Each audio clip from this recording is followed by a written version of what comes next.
But we're going to take a moment now to hear from Barry Hearn. He's the chairman of Matchroom Sport, and he spent his bank holiday weekend in Sheffield. He took some time to talk to Abigail Davis about all things snooker, Ronnie O'Sullivan, and the future of the World Championships here in Sheffield.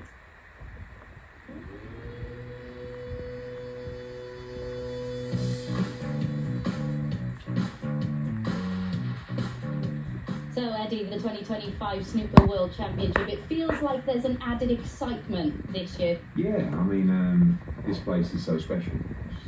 I've been watching World Championships here for, I don't know, 6, 7, 8 years old. And it's the mecca of the game, really. You know, we saw the Masters last week, and we see Wimbledon and all these great venues. This is it. This is coup de grace for any snooker player.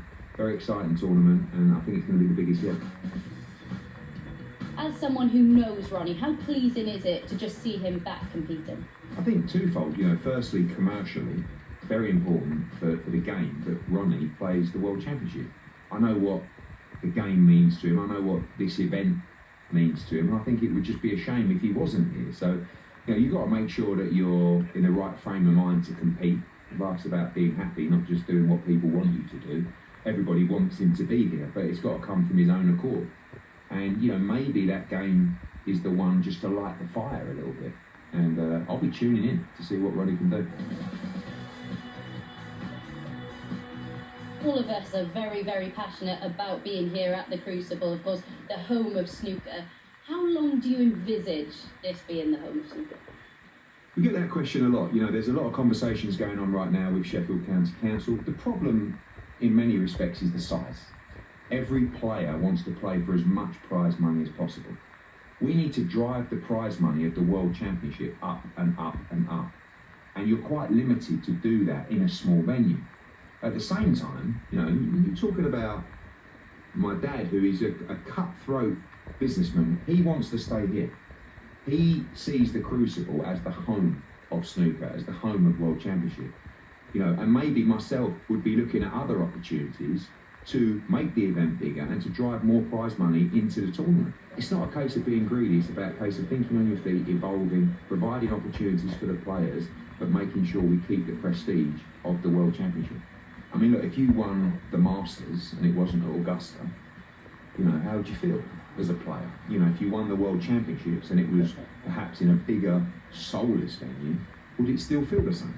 For me, and this is the same in all the sports we work in, I want the players to want to win so badly. I want it to make them realise their childhood dreams.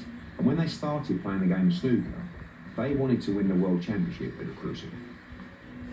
I think when you come here, it's such a special, iconic venue and moment, you don't really want to take it away. Well, as far as iconic venues go, the Crucible is well and truly right up there. And I think many fans watching right now would hate to see it in the first place. Oh, absolutely. Listen, I can remember being a 10-year-old boy in the front room in Ramillies Road in Liverpool where I played with a 6-foot table. They're dreaming of playing at the Crucible Theatre.